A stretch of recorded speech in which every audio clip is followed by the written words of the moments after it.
So welcome back to the channel guys, this is Shivam Bajpai. जैसा कि आपको पता है कि आपके एमपी पुलिस कांस्टेबल के फिजिकल चल रहे हैं और फिजिकल के लिए डे बिफोर फिजिकल आपको एक अच्छी डाइट लेने की ज़रूरत है और फिजिकल टेस्ट के दौरान क्या कुछ तैयारियां हमें करके जानी है, उसके लिए पूरी एक जानकारी एक वीडियो में ले आया हूं। क्योंकि आपको फिजिकल के लिए बुला तो लिया गया है, लेकिन यहाँ पे किसी के पास कोई प्रॉपर गाइडेंस नहीं है कि जो बच्चे मोस्ट प्रोबेबली ज़्यादा बच्चे जो हैं पहली बार ही अपीयर होते हैं। जो दूसरी तीसरी बार अपीयर होते हैं उनके लिए तो ठीक है, उनको ज़्यादातर चीज़ें पता होती हैं। लेकिन जो बच्चे पहली बार अपीयर होते हैं इस फिज़िकल टेस्ट में, तो उनको ज़्यादातर चीज़ें पता नहीं होती कि क्या कुछ चीज़ें करनी है। वो चीज़ों को ठीक से मैनेज नहीं कर पाते, जिससे वो अच्छा स्कोर करने में जो है असमर्थ हो जाते हैं। तो ये वीडियो अगर आप लास्ट तक देख लेंगे तो इसमें बहुत सारा आपको नॉलेज मिलेगा और आप अपना फिजिकल भी अच्छे से दे पाएंगे। देन आप हो सकता है कि आपका वर्दी पहनने का सपना जो है वो साकार हो जाए। सो वीडियो में लास्ट तक ज़रूर बने रहिएगा। वीडियो में हम बहुत इंपॉर्टेंट चीज़ें डिस्कस करने वाले हैं। फिजिकल का ब्रह्मास्त्र कैप्सूल मैंने इसका नाम रखा है। तो फिजिकल टेस्ट में जाने से पहले एक दिन पहले रात में आप सादा भोजन लें। सादा भोजन में हमारी सब्जी रोटी दाल चावल के अलावा कुछ नहीं आता है और इसे ही खाना है। 3-4 रोटी से ज़्यादा नहीं खाना है। ये नहीं कि पूरा भर भर के खा लिए जिससे आपका डाइजेशन ख़राब हो जाए। क्योंकि जहाँ पेट बिगड़ा तो पेट हमारा कोर सिस्टम है बॉडी का। जहाँ आपका पेट बिगड़ा तो फिर पूरी बॉडी का बिगड़ना तय है। लोग कहते खाने से क्या होता है, दौड़ना तो पैर से है। जी नहीं, पेट वही चीज़ है जहाँ से पूरी शरीर को जो है ऊर्जा मिलती है। किसी भी प्रकार का मांसाहारी, तामसी और ज़्यादा वसा वाला भोजन जैसे कि घी तेल से युक्त भोजन बिल्कुल भी नहीं करना है। आपका पेट भारी हो जाएगा, इसको पचाने में भी ज़्यादा समय लगता है, इसलिए लाइट भोजन ही करना है। जिसको कमज़ोरी महसूस होती हो वह विटामिन बी कॉम्प्लेक्स या डॉक्टर की सलाह से शरीर में कुछ ऐसे ऊर्जा देने वाली या ताकत बढ़ाने वाली दवाइयाँ ले सकता है। लेकिन ये कब ले सकता है? डॉक्टर की सलाह पर। परंतु ध्यान रहे, इन दवाइयों का सेवन केवल डॉक्टर की सलाह पर ही करना है, ताकि इसके कोई दुष्प्रभाव ना हो। एमिनो एसिड वगैरह आते हैं, लार्जीन वगैरह आता है जो आपको इंस्टेंट एनर्जी देता है, एक प्रकार से हाइड्रेटेड रखता है बॉडी को। प्लस कुछ ऐसे एमिनो या कुछ ऐसे एसिड क्रिएट करता है बॉडी में जहाँ से आपको इंस्टेंट एनर्जी मिलती है। और खाना खाने के आधे घंटे बाद आपको 2 से 3 ग्लास गुनगुना पानी पीना है, जिससे कि आपका पेट सुबह तक पूरा साफ़ हो जाए। ये जो कहानी आपको बताई जा रही है, जिस दिन आपका फिज़िकल है उसके एक दिन पहले आप फॉलो करेंगे, ताकि फिज़िकल के दिन आप स्वस्थ रहें। और थोड़ा गुनगुना पानी पिएंगे तो आपका पूरा पेट जो है क्लीन हो जाएगा। प्रयास करें कि फिजिकल के एक दिन पहले रात में 10 बजे तक हर हाल में सो जाएं, क्योंकि सुबह जल्दी उठना होता है। ठीक है, फिजिकल वाले दिन सुबह 4 बजे उठ जाएं, 4:30 तक अपनी नित्य क्रियाओं से फ्री हो जाएं और उसके बाद सुविधा के अनुसार कार्बोहाइड्रेट युक्त नाश्ता करने का प्रयास करें, जिसमें केला, दूध, आलू, सफ़ेद ब्रेड, बिस्कुट अच्छे स्रोत हैं कार्बोहाइड्रेट के। कोशिश करें कि नाश्ता जो है वो आप हल्का ही लें, बहुत भारी नाश्ता ना कर लें। फिजिकल के लिए बैग में पर्याप्त मात्रा में सादा पानी, ना ज़्यादा ठंडा ना ज़्यादा गर्म। इलेक्ट्रॉल, फलों में सेव फल, 1-2 केले। केले ज़्यादा भी नहीं खाना है, उससे आलस ही आएगा और वो फिर आपके लिए नुकसानदेह भी है। क्रीम बिस्किट, क्रीम वाले बिस्किट रख सकते हो। और आसानी से मुंह में घुलने वाली और बाहर के वातावरण में ना पिघलने वाली चॉकलेट, ग्लूकोज का सेवन ना करें, क्योंकि उससे गला चिपकता है। बीच बीच में इलेक्ट्रोल के घोल वाला पानी पीते रहें, जिससे आपकी बॉडी जो है हाइड्रेटेड रहे। ठीक है, पानी की कमी ना हो, बॉडी को जो है प्रॉपर मिनरल्स वगैरह जो है मिल सकें। ओआरएस का घोल है एक प्रकार से वो। इंजेक्शन और दवाइयों के सेवन से बचें, जिससे इनसे एलर्जी और समस्याएं होने के खतरे होते हैं। स्वस्थ मनुष्य के लिए फिजिकल निकालना बहुत आसान है। स्वस्थ मनुष्य के लिए किसी भी प्रकार का कोई भी दवाई की आवश्यकता नहीं होती है। अगर आपकी आत्मा में ये विश्वास है कि आप एक स्वस्थ मनुष्य हैं, तो आप इस फिजिकल को अच्छे से क्रैक कर सकते हैं।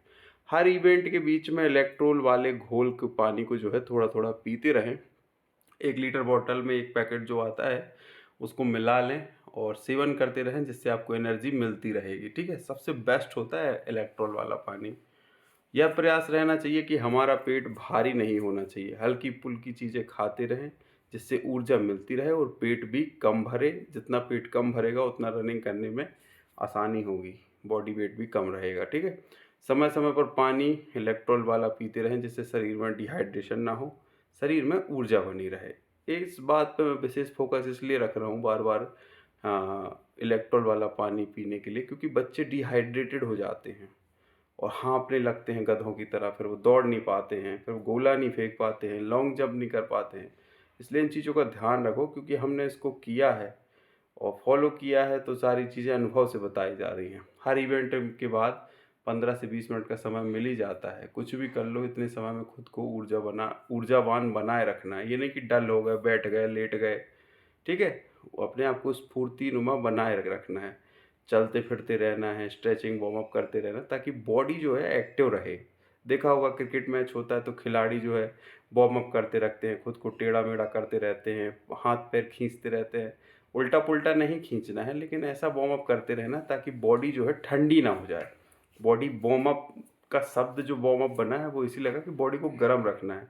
बॉडी को गर्म रखने से मतलब ये नहीं कि भट्टी पे चढ़ा देना है। बॉडी को गर्म रखने का मतलब होता है कि ब्लड का सर्कुलेशन जो है, जो रक्त का प्रवाह है, वो निरंतर रूप से थोड़ा तेज़ बना रहे बॉडी में। बाथरूम, शौचालय का इस्तेमाल करने की अगर इच्छा हो तो यहाँ पर व्यवस्थाएँ हैं, बिल्कुल बेझिझक इस्तेमाल कर लें, किसी भी प्रकार का संकोच ना करें कि फिज़िकल हो जाएगा उसके बाद वॉशरूम इस्तेमाल करेंगे। ज़्यादा से ज़्यादा अपने आप को कंफर्टेबल रखने का प्रयास करें, ये आपके लिए फ्रूटफुल होगा। हल्की टी-शर्ट, शॉर्ट्स ज़रूर लेके जाएँ। जिन जूतों के साथ आप कंफर्टेबल हैं, उन्हीं जूतों का इस्तेमाल रनिंग में और फिज़िकल में करें। ये नहीं कि बढ़िया महँगा वाला नया जूता लॉन्च कर दें सीधा फिज़िकल में, जिनको अभी तक पहना ही नहीं है, अपनी संदूक में से निकाल के। तो वो जो है फिर आपको उसका, आपका पैर में जो है उसका अनुभव ही नहीं रहेगा, तो फिर वो आपको दिक्कत दे देगा। तो जिस जूते से आप प्रैक्टिस कर रहे हो, ऐसा तो है नहीं कि एक बार और 800 मीटर दौड़ने में वो फट जाएगा। तो उसी जूते को जाकर वहाँ पे रनिंग करें, अपनी जो फाइनल रनिंग है, वही सर्वश्रेष्ठ होता है। कुछ भी नया प्रयोग करने की आवश्यकता नहीं है जिससे आपका वहाँ पे काम बिगड़े।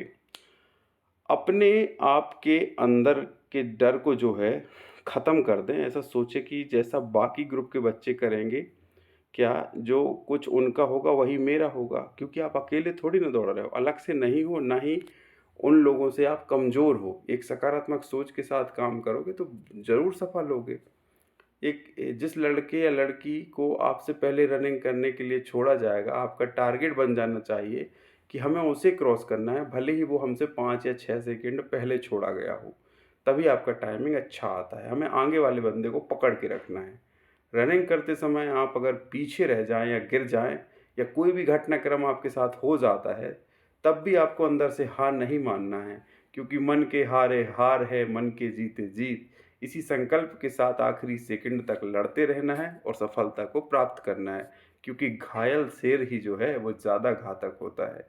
बहुत सारे बच्चे ऐसे हैं जो ट्रायल के दौरान 3:30 में 800 मीटर रनिंग पूरी करते थे, लेकिन फिजिकल के दिन, फाइनल के दिन वो अपना टेस्ट जो है वो 2:40 में पूरा निकाल कर आ जाते हैं। और ये उस समय की बात थी जब केवल पासिंग था, लेकिन अब 2:40 में निकाल रहे हैं, इसका मतलब आप यहाँ पे मात्र इस लाइन का मतलब आप ये समझो कि आपको यहाँ पे अपना फाइनल परफॉर्मेंस इम्प्रूव करना है, और ये नहीं कि आपका रनिंग फिजिकल की तैयारी के दौरान कभी परफॉर्मेंस अच्छा नहीं आया। हो सकता है उस दिन जोश में आपका अच्छा आ जाए, लेकिन अच्छा भी तब आता है जब आपने मेहनत ग्राउंड में करी होती है। ऐसा नहीं कि सोते-सोते गए, पहली बार ही दौड़े और पहली बार में ही जो है विश्व विजेता बन जाओ, ऐसा तो होता नहीं है। तो जो लोग कर सकते हैं, आप भी कर सकते हो। ट्रायल में क्या टाइम आता था उससे हमें मतलब नहीं है। फाइनल एग्ज़ाम में हमें अपना 100% देना है। बहुत सारे बच्चे केवल इसलिए फ़ेल हो जाते हैं कि रनिंग समाप्त होने से पहले मात्र 100-200 मीटर पहले ही हिम्मत हार जाते हैं, और वो जो अंक प्राप्त करना चाह रहे थे वो नहीं कर पाते हैं। तो आखिरी के 100 और 200 मीटर जो हैं बहुत क्रूशियल होते हैं। वहाँ हमें प्रयास ये करना है कि हमें वहाँ पे अपना 100% लगाना है। ना ही ये सोचना है कि हमारे पैर जाम हो रहे हैं, ना ही ये सोचना है कि हमारा जो है छाती फूल रही है, दम निकल रहा है, साँस फूल रही है। बिल्कुल कुछ नहीं सोचना है। ये सोचो कि ये तुम्हारी नौकरी, ये तुम्हारी सफलता मात्र ये 100 मीटर तुमसे दूर है, और उसमें अपना 100% दीजिए, पूरा जोर लगा दीजिए, सफलता आपके कदम चूमेगी। मन में पूरा विश्वास रनिंग के दौरान बनाए रखना होगा। इस रनिंग को मैं पास करने वाला हूँ। टारगेट हमेशा आगे वाला लड़का होना चाहिए या लड़की होनी चाहिए। कोई भी नकारात्मक ख्याल मन में आएगा तो यह आपके परफॉर्मेंस को कमज़ोर करेगा। इसलिए तुम शक्तिशाली हो, तो तुम सर्वशक्तिमान हो। तुम कर सकते हो, तुम्हारे अंदर जज़्बा है और इस खाकी वर्दी को पाने का। तो प्रयास करते रहो, सफलता आपके कदम चूमेगी। जब तक आपकी फ़िज़िकल डेट नहीं आ जाती है, ज़्यादा से ज़्यादा मोटिवेशनल चीज़ें देखो। और अभी तो हाल-फिलहाल में आपकी डेट आ ही गई होगी। मोटिवेशनल चीज़ें देखो, सकारात्मक चीज़ें देखो, भाग मिल्खा भाग जैसी फ़िल्में हैं। बहुत ही एथलीट जो है चीज़ों पे बनी है, मिलियन डॉलर बेबी जैसी मूवी बनी है। तो मैं आपको बताना चाहता हूँ कि सकारात्मक चीज़ें अगर आप ढूँढने जाओगे तो लाखों मिल जाएँगी, लेकिन आपको उसको अप्रोच को जो है फ़ॉलो भी करना है। जब सफल होकर अपने घर आओगे, पहला फ़ोन मम्मी-पापा को करोगे या बताओगे कि मैं फ़िज़िकल में सफल हो गया हूँ, मुझे जितने नंबर प्राप्त करने चाहिए थे वो मैंने प्राप्त कर लिए हैं, उनको कितनी खुशी होगी। खुशी की खातिर, अपने सपनों की खातिर तुम्हें लड़ना है और दौड़ना है, सफलता प्राप्त करनी है। कोई भी नकारात्मक भाव अपने, कोई भी चोट, कोई भी दर्द तुम्हारी सफलता के आगे रोड़ा नहीं बन सकता है। तुम सफल होने के लिए बने हो, तुम सफल होगे क्योंकि तुमने मेहनत की है और इस सफलता पर तुम्हारा और केवल तुम्हारा हक है। जय हिंद, जय भारत।